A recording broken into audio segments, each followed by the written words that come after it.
And this is a really good strategy to say, okay, if I can work through it and find a reasoning pathway through the passage, then maybe that's what my weakness is. But if I hit a brick wall, it's content and this is the content. And so now you know it, you identified it, and you can address it. Madeline back for another MCAT podcast recording with Blueprint Prep. How you doing this week? I'm doing pretty good. What about you? I'm happy to be back. I'm doing excellent. I'm excited to jump back into another Biochem passage. And when I say I'm excited, I am definitely not excited at all because Biochem is kicking my butt, unfortunately. Awesome. I'll bring the excitement for us both. That is good. So we just last week we did a set of discretes, and again, just kind of knowing for the majority of students, probably discretes are going to be easier than passages, and then just that kind of like, okay, I ran downhill for a little bit, but now the next bit is going to be uphill again, and I gotta get back into that mindset. Yeah, I think that's a great way to describe it. Those discretes, I mean, they can be a breath of fresh air, and then when you hit the next passage, it's like, oh, back into the weeds. But that being said, it's still like a fresh start. It's still a new set. It's still a new passage. So in that case, like maybe it has to do with one of your strengths, or maybe it has some questions that you could really kill. And so just because it's a passage, just because it's Biochem, doesn't mean necessarily that you're not going to, hit it with all that you got and maybe crush it. Crush it. Gotta love it. Passage 6, why don't you jump in? Cool. Yeah. And as we do to jump in, I am going to be reading it paragraph by paragraph. And then after we read the paragraph, we're going to be going back and highlighting the things that we think are most important. And this is a highlighting technique that I think is really useful because it allows you to avoid highlighting everything and really just highlight the nuggets of information that are going to be important within that paragraph, and to really cull that information to what's going to be useful. Nice. So that's how we're going to be going about this. Alrighty. Thank you. Recent research was conducted into organellular DNA and cytoplasmic inheritance. Laboratory mice were observed over a few generations. First-generation female individuals, as well as all the offspring of these individuals, presented with subacute necrotizing encephalomyopathy and lactic acidosis characteristic of Leigh syndrome, a cytoplasmically inherited disorder. So here I would definitely highlight the first-generation female individuals all the way through their offspring of these individuals as well. So it's kind of telling us who and what we're looking at. And then I would talk about, well, we have this syndrome, Leigh syndrome. I'd highlight that and what it is, a cytoplasmically inherited disorder. And then just kind of going on. Okay. Some of the mice were transfused with genetically modified erythrocytes, which contain genetic code resulting in secretion of the compound EPI-743 into the blood plasma. EPI-743 has been shown to lessen the severity of Leigh syndrome. Other mice were genetically engineered to contain the genetic code in gametes. Production of these gametes was observed at multiple stages through optical microscopy, and the figure below reproduce these observations. So here I would just highlight, we're looking at genetically modified erythrocytes, and specifically at these EPI-743, this compound. And that's kind of all I would do here, because it's setting you up for the next, the results and what we're going to be looking at later. Yeah. The next paragraph, the researchers used the observations contained in the above to track time-based movement of and interactions between homologous chromosomes. Earlier research has indicated that a protein lattice known as the synaptomere complex is responsible for physical connection of paired homologous chromosomes at points known as chiasmata, and that this synaptomere complex is responsible for helping to limit double-strand breaks during meiosis to occurring between homologous chromosomes rather than between sister chromatids. So here I would definitely say, okay, well, they're going to be doing a track time-based movement. So that's what they're going to be looking at. They're going to be looking at a protein called the synaptomere complex and looking for a physical connection. So what are they even looking at? And then that word chiasmata, I think, is important. It looks like a new word that they're kind of wanting to compare to these homologous chromosomes. And then last, we want to do the limit double strand break. So what the point of kind of that complex is. And I think that's all I'd really highlight there. And that's the end of it. They go into 4 different figures: figure 1, figure 2, figure 3, and figure 4. And these are the results that they got from this time movement experiment, where they followed things at 1 hour, 2.5 hours, and 5 hours, all the way to 7, just to see the movement of these chromosomes. Other than that, I'm actually not going to go into these 2 in depth, because when we do have figures associated with a passage, we want to give them a generalized overview, know what's happening, but we don't want to spend the time to analyze these too intensely. If they're asked about, we'll go back and we'll analyze them with pinpointed, evaluated techniques. However, they may not even be asked about, so we don't really want to spend our time here doing that. All right, question 31. What is the most likely transmission mechanism for the passage of Leigh syndrome from parent to child? A, cytoplasmically inherited RNA. B, cytoplasmically inherited transcription errors. C, mitochondrial DNA. Or D, nuclear DNA. All right, so Leigh syndrome, we kind of had it up above. The definition was, where'd it go? End of that first paragraph. Yeah, there you go. Cytoplasmically inherited disorder. So what is the transmission between parent and child? So the transcription errors doesn't make sense, because the error already happened. So more transcription errors isn't going to cause the syndrome, if that's what I think that's saying. From parent to child. So mitochondrial DNA, we know mitochondria comes from the mom. Is that specifically what we're talking about here? Doesn't seem like Leigh syndrome is specifically talking about mitochondria. Unless I missed something. Inherited RNA or nuclear DNA. This question seems like it's way too easy for me to be taking this long. It's basically saying, how do we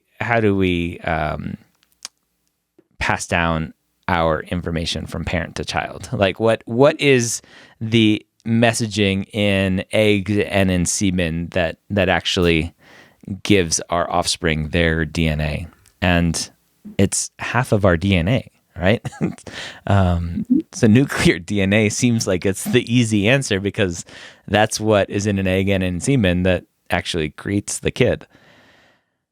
And I think that's one of the things that, as we were looking through this, and just like you said, I loved how you rephrased this question of, we're just looking what is transmitted in Leigh syndrome. It's going to be some type of, DNA. I think that's the first thing to actually hold on to, is we inherit DNA pretty much. Yeah. And so A and B, neither of these really talk about DNA. So we can cross out A and B. And you're looking now at C and D, which have to do with either mitochondrial DNA or nuclear DNA. So just like you said earlier, in that first paragraph, it says cytoplasmically inherited. So nuclear actually isn't in the cytoplasm. Rather, the only thing between those two that can be in the cytoplasm is your mitochondria. Oh. So even if it's not talking about mitochondria throughout it, if we were able to do that kind of process of elimination, knowing we have to look at DNA and we have to have it somewhere in the cytoplasm, we could say, okay, it's going to be C here. And I think that you actually mentioned, your mitochondrial DNA do come from your mothers. But if we look at that other part of what we highlighted in that first paragraph, where it says first generation female individuals, as well as all of their offspring of those of those individuals. So it does mention female. So just like you said, your female inheritor, your mother, is going to give you the mitochondrial DNA. So in all those boxes are checked off, it's actually going to be C here. I missed some keywords there. So close. I know. I think you had it. I think you talked yourself out of it. Yeah. I think you even said that, this seems a lot easier than it should be. Yeah. And I think it was just, you had all the information. I think just applying it confidently of saying, I know cytoplasm, I know DNA, mitochondrial makes sense. Yep. Got it. All right. Apparently, you have to read and understand everything that you're reading to get these questions right. Got it. All right, 32, go ahead. Cool. The researchers participating in the experiments described above were assigned to conduct new experimentation, also on Lee syndrome positive mouse specimens. As a precursor step, it was decided to create a new population of Lee syndrome positive mice. What would be the option most likely to be successful in creating this population? So basically, how I would reword this is they want to create Lee positive mice. How can they create Lee positive mice? Yep. And when they are talking about, Lee syndrome in that first paragraph, that's the first thing my mind is drawn to. So before I even would go into the answer choices, I just go say, okay, Lee syndrome, a lot of times the first generation has to be female, and then you go to the offspring. Yep. So that's the only point where they really talk about the creation of this Lee syndrome in an inheritance pattern. And so I would really lock onto those words of first generation female and then all of the offspring. So if I'm going through these and it says A, induction of intentional mutations in the mitochondria of the pre-fertilization ova. Well, ova is going to be your eggs, which are from your female. And we already said that this disease is going to be a mitochondrial one from that DNA, which only can come from the female. So A is already looking pretty good. But let's go to the rest of them. B, induction of intentional mutations in the mitochondria of pre-fertilization sperm cells. Sperm cells are from the father or the male participant, and here we already said female. So this one wouldn't make sense. Yep. Induction of intentional mutations in the mitochondria of either type of gamete. So here again, we said, well, sperm cells wouldn't make sense. We want it to be in the female cell line and specifically in their mitochondria. Yep. So it can't be either type. It has to be the female. C is basically saying A and B are both correct. Yes, C is basically saying both of those are correct, but we already said B isn't correct, so C can't be correct. Got it. And then D, induction of intentional mutations in the mitochondria of the synaptomeal complexes. So we kind of already talked about how if we want to induce this cell type, we need to have an inheritance pattern from the female. Nothing in D talks about that. Yep. In fact, the synaptomeal complexes are complexes made out of the chromosomes and have nothing to do with the mitochondria. Yep. And because of that, this one also cannot be right. So it's going to be answer choice A. Nice. Seems easy enough there.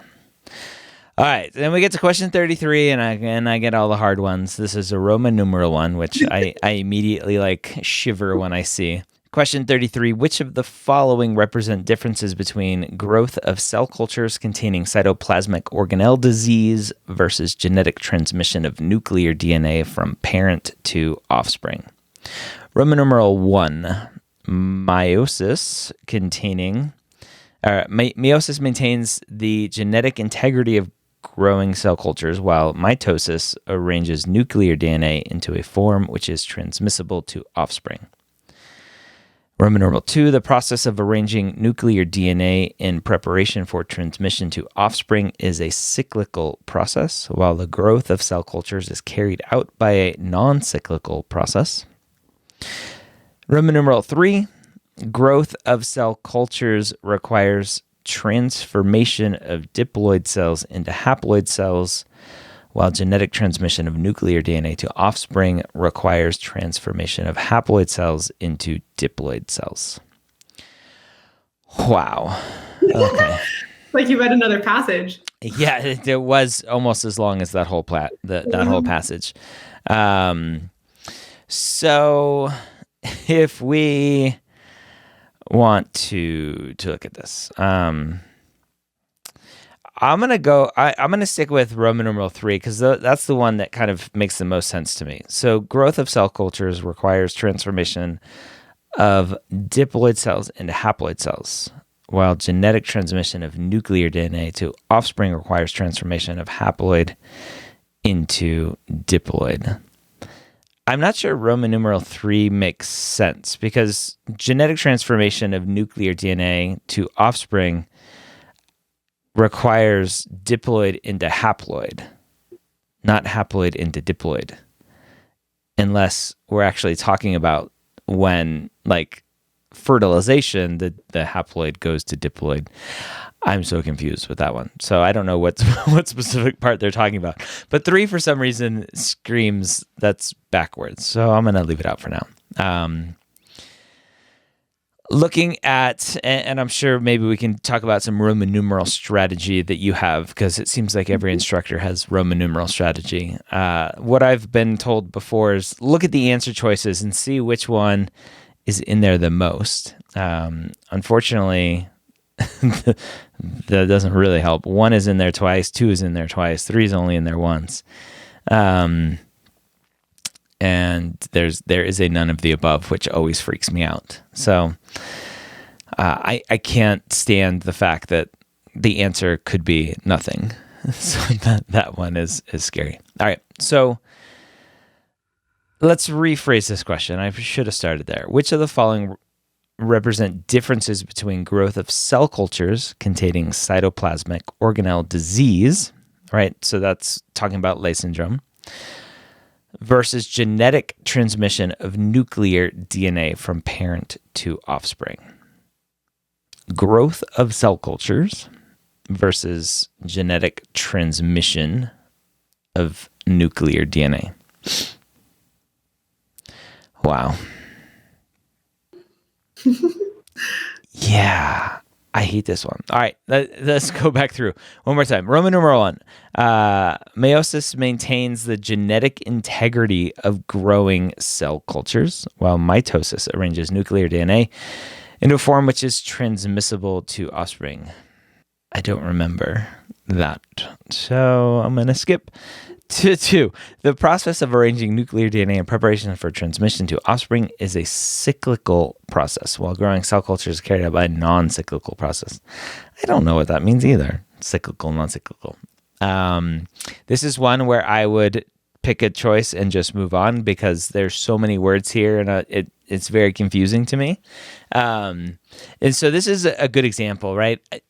For me, and this is true. Like I treat these passages. I don't know these questions coming in. I'm reading these for the first time. The way that my brain works, it's very hard for me to organize all this information to get to a good answer. And so I would skip it and just move on. Cool.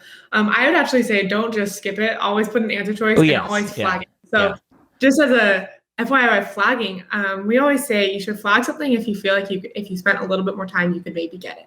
So this is a perfect example of like, maybe this is too overwhelming, but you feel like if you had an extra 2 or 3 minutes, excuse me, at the end, you could come back and you could spend some time getting to it. So this would be a perfect place to guess, flag, and move on. Yeah.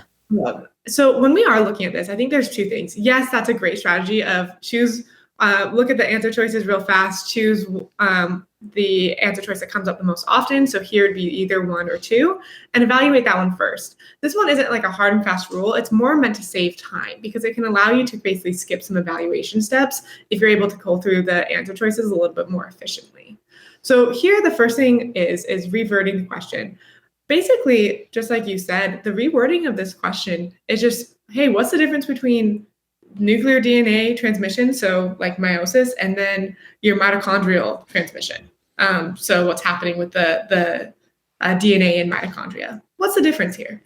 Compare and contrast these. So what we would do is we'd go through these answer choices. I'm going to start with 1 because it comes up twice. And it says meiosis maintains the genetic integrity of growing cell cultures. I'm going to pause right there. What? This is actually incorrect. So even without reading the rest of this, meiosis maintains the genetic integrity.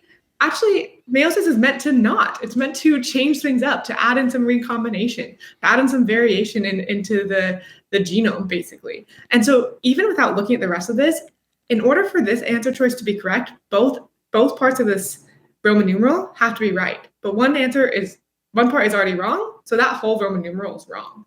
Because of that, we can look at our answer choices and we can cross out A and B. So then we can go to number 2. The process of arranging nuclear DNA in preparation for transmission to offspring is a cyclical process. Okay, well, what is the process of arranging nuclear DNA in preparation for offspring? Well, that's meiosis. Is this cyclical?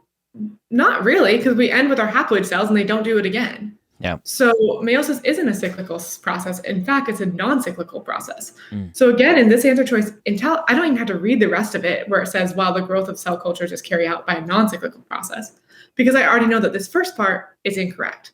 So both 1 and 2 are incorrect. If we look at our answer choices, All of them have to have one or two except for D. So because of that, you don't even have to evaluate number 3 and go into the kind of complicated what is even happening thought process there. Yeah. And you could just choose D and skip your evaluation of 3. So that's where that Roman numeral strategy comes in handy, is it can help you save some time and some effort in kind of culling through all of those words.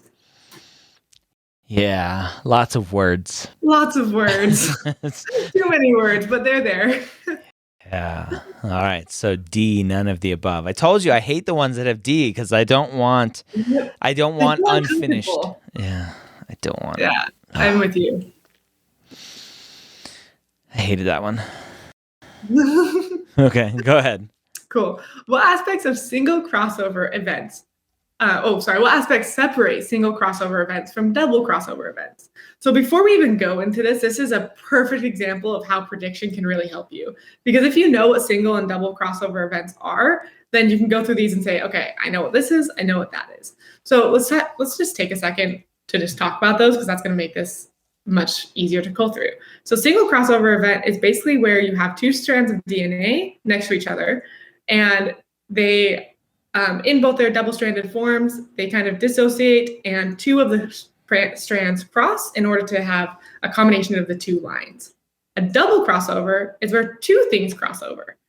So kind of exactly what it's saying. So we want to look for something that has 1 thing crossover versus 2 things. A, single crossover events result in one-way displacement of chromosomal content from one chromosome to another, while double displacement events always reverse the one-way displacement, resulting in chromosome identical to the pre-crossover chromosomes. There are 2 things in this answer choice that scream maybe not. Even though the process sounds right, where you have 1 thing crossing over and then 2 things crossing over, There are 2 words in this. One, identical to the pre-crossover. Yep. Well, that doesn't make sense because crossovers are meant to add in genetic variation. So identical, that doesn't seem like that would ever be a process. Yep. And then the word always reverses this one-way displacement. It's also a really strong word. So even if you didn't quite know what was happening here, those 2 words just don't make sense in the context. So we could cross out A based on that. Okay. B, single crossover event occur during mitosis when a cell splits into 2 cells, while double crossover events can only occur during meiosis when a cell splits into 4 cells. Well, we kind of talked about how single crossover adds in genetic recombination. It's talking about adding a variation to our next generation. Mitosis doesn't have anything to do with the next generation. It has to do with who you are as a human being or as a cell right then and there. Yep. And so because that first part talks about single crossover in mitosis, well, that's just wrong. That's an incorrect connection there. So we can actually cross B out for that reason. C, single crossover event affects only the ends of the chromosome arms, while double crossover events can affect segments in the middle of the chromosome arms. So here we're saying, if you cross over 2 of those strings, and we're trying to visualize it mentally, some people might draw it out, it does make sense that once you cross them over once, the rest of it is going to be different than when it started. But if you cross it over twice, you're just going to have that weird segment that has been changed, but then everything else is going to be in its natural kind of pairing. So C is making sense so far. And then D, single crossover events only affect 1 arm of each chromosome, while double crossover events affect 2 arms of each chromosome. So in this one, both single and double crossover events will only affect 1 arm of each of the chromosomes. Neither of them affect both arms. So that's kind of an incorrect fact as well. So based on all of that, C is going to be our correct answer, wherein single crossover events affect only the ends of the chromosome arms, while double crossover events can affect segments in the middle. So this is a pretty, I would say, conceptual and content-heavy question because you have to know the difference between the 2. Definitely. It seemed like this passage, at least the questions, were very kind of pseudo-discrete, where you have to bring in a lot of outside knowledge. The single crossover, double crossover wasn't specifically defined in the passage.